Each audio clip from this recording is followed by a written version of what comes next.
प्रेक्षकांनो, ठरलं तर मग या मालिकेचे असेच नवनवीन अपडेट पाहण्यासाठी चॅनलला नक्की सबस्क्राईब करा. आजच्या भागामध्ये इकडे सायली आणि अर्जुन तन्वीचा शोध कसा घ्यायचा, ती खोटी तन्वी आहे की नाही याबद्दल चर्चा करत आहेत. सायली अर्जुनला म्हणते, आपण आजपर्यंत जे काही घरात बोलत होतो प्रिया अगदी कान लावून ऐकतच होती. आता पण मी आतमध्ये आली आहे तर हे चेक करून की प्रिया आपल्या रूमच्या बाहेर आहे की नाही. अर्जुन म्हणे, हो बायको, मला ते कळलं आहे, पण आता आपण तन्वी ही खोटी तन्वी आहे याचा शोध कसा आणि कुठून घ्यायचा. नंतर लगेच इकडे सकाळी सगळेजण नाश्ता करायला बसलेले असतात. तेव्हा अस्मिताला खुश ठेवण्यासाठी सगळेजणच प्रयत्न करत आहेत. त्यामुळे सगळेजण तिला हसवण्याचा आणि तिच्याशी फ्रेश वागण्याचा प्रयत्न करतात. अर्जुन म्हणतो, पोहे वगैरे छान झाले. आणि अस्मिता म्हणते, सचिन हवा होता इथे. सायली म्हणते, हो ना, सचिन भाऊजी असते तर किती छान वाटलं असतं. आणि ती तिला वाढायला म्हणून जाते तेव्हा सचिनचा मेसेज येतो की माझे पैसे संपले आहेत, मला आता पैशाची परत गरज आहे. पण ती पाहून न पाहिल्यासारखं करते आणि अस्मिता पण फोन लगेच लॉक करून बाजूला ठेवते. इकडे अश्विन आणि प्रिया बाहेर जायला निघतात तर प्रतापराव म्हणतात की अश्विन बाळा, जेवून जा बरं, नेहमी असाच घाईघाईत जातो आणि पूर्ण तब्येत तुझी खराब करून घेतली आहे. इकडे अश्विन लगेच आपल्या बायकोची वकिली करत असतो की मला तुमच्यासोबत एक बोलायचं आहे की माझ्या बायकोला तो घरातला मान मिळत नाही, तिला सगळ्यांसाठी काहीतरी करण्याची खूप इच्छा आहे. अर्जुन म्हणतो, अरे अश्विन, तू कधीपासून बायकोची वकिली करायला लागला. लगेच सायली विषय बदलते आणि म्हणते, अहो जाऊ द्या ना. ओके भाऊजी, नक्कीच प्रियाला ही जबाबदारी भेटेल आणि तिला स्वयंपाक करायलाही भेटेल. नंतर सायली म्हणते, प्रिया तू करशील ना सगळं. प्रिया म्हणते, ओके ओके आणि थँक्यू हा सायली, मला संधी दिल्याबद्दल. इकडे दुसऱ्या दिवशी सायली आणि अर्जुन त्या शाळेमध्ये जायला निघतात. लगेच इकडे सुमनचा सीन दाखवला आहे. सुमन खूपच उदास असते कारण ती नागराजला भेटून आल्याच्या नंतर तिला ते सगळ्या गोष्टी आठवत असतात आणि खूप त्रास होतो. इकडे प्रतिमा तिला विचारते, काय ग सुमन, तुला फ्रेश वाटत नाही का अजून पण घरात. ती म्हणते, नाही ना वहिनी. इकडे ती म्हणत असते, अगं तुला एकांत हवा होता म्हणून काल तू देवळात गेली होती ना. ती म्हणते, नाही वहिनी, मी देवळात नव्हते गेले, मी यांना भेटायला गेले होते. प्रतिमा एवढ्या जोरात ओरडते आणि म्हणते, काय, आणि तू तिथे का गेली होतीस. इकडे सुमन म्हणते, मला ना त्यांची खूप आठवण आली होती. मला असं वाटलं की ते खूप बदलले असतील, पण ते अगदी तसेच आहे.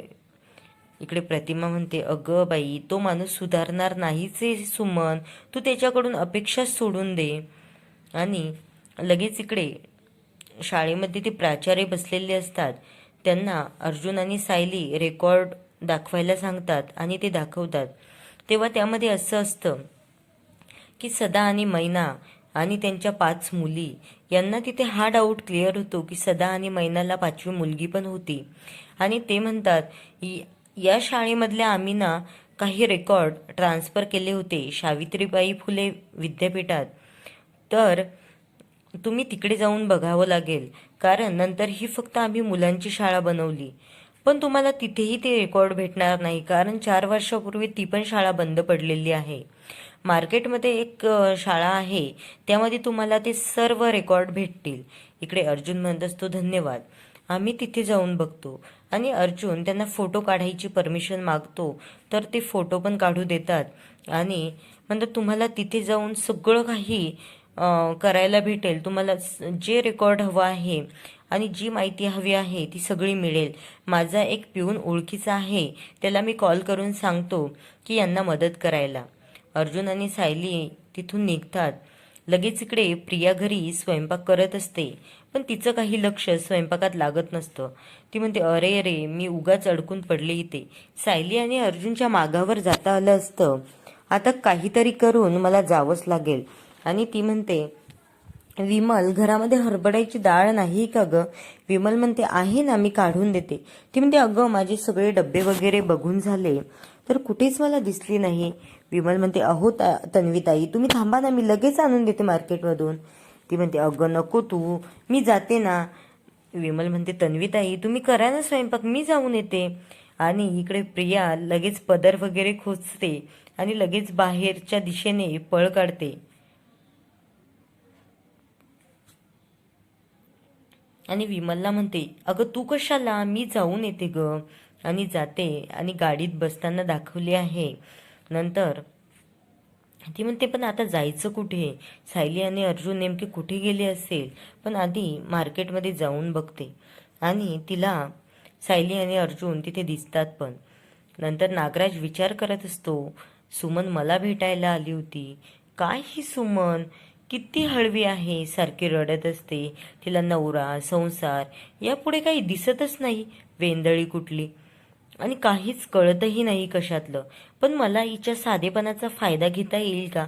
कारण मला अर्जुन आणि सायलीच्या मनामध्ये काय सुरू आहे हे जर कळलं तर मी इथून डावपेच खेळू शकतो. नंतर सायली आणि अर्जुन मार्केटमध्ये पोहोचताना दाखवले आहेत. आणि तिथून जायचा रस्ता खूप छोटा असतो, त्यामुळे ते गाडीतून उतरून पायीच जात असतात. इकडे प्रिया पण त्यांच्या मागावर आलेली असते आणि ती मागे मागे चालताना दिसत असतं. लगेच अर्जुन समोर जातो आणि सायली थोडी थांबते आणि तिला प्रिया दिसते. ती म्हणते, अगं प्रिया, इकडे काय करते तू? प्रिया म्हणते, अगं सायली, मला नव्हतं माहिती तुम्ही इथे आला आहात. मी तुमच्या पाठलाग वगैरे नाही करत आहे ग. मला ना हरभऱ्याची डाळ हवी होती, त्यामुळे मी मार्केटमध्ये आलेली होते. सायली म्हणते, अगं बाई, बरं झालं, मला पण काही सामान घ्यायचं होतं, त्यामुळे मी पण आली होते. चल बरं, आता आपण दोघी जाऊ. आणि ती प्रियाचा हात पकडते आणि तिला एका दुकानामध्ये घेऊन जाते. एवढी परेशान करते ना सायली प्रियाची, कारण तिच्याजवळ एवढ्या बॅग्स वगैरे देते की प्रियाला नको नको होत असतं. आणि ती जाते आणि त्या दुकानामधून खूप सारी ग्रॉसरी विकत घेते आणि सगळ्या मोठमोठ्या पिशव्या या प्रियाजवळ देते आणि म्हणते, चल आता घरी जाऊया. आणि प्रिया म्हणते, अगं मी गाडी आणली आहे. ती म्हणते, नको ग, आपण जाऊ असंच, चल चल माझ्यासोबत. आणि खरंच प्रिया आणि सायली एकमेकींना असं वागतात की त्यांना काहीच माहिती नाही आहे. आणि प्रियाची इथे खूपच मज्जा आलेली असते, कारण प्रियाला नको नको होतं, वरतून ऊन लागतंय आणि ते एवढ्या सगळ्या पिशव्या हातामध्ये.